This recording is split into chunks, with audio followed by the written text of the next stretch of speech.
In today's video, we are going to discuss about nature of hormone.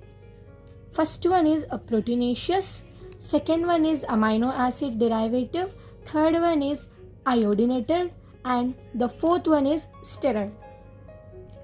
Proteinaceous: pituitary hormone, hypothalamic hormone, PTH, that is a parathyroid hormone, calcitonin, insulin, glucagon, and thymosin. Next is amino acid derivative from adrenal medulla and melatonin. And third one is iodinated, triiodothyronine and tetraiodothyronine, T3 and T4. And the last one is steroid, adrenal cortex, testosterone, estrogen, and progesterone. Thank you. Bye bye.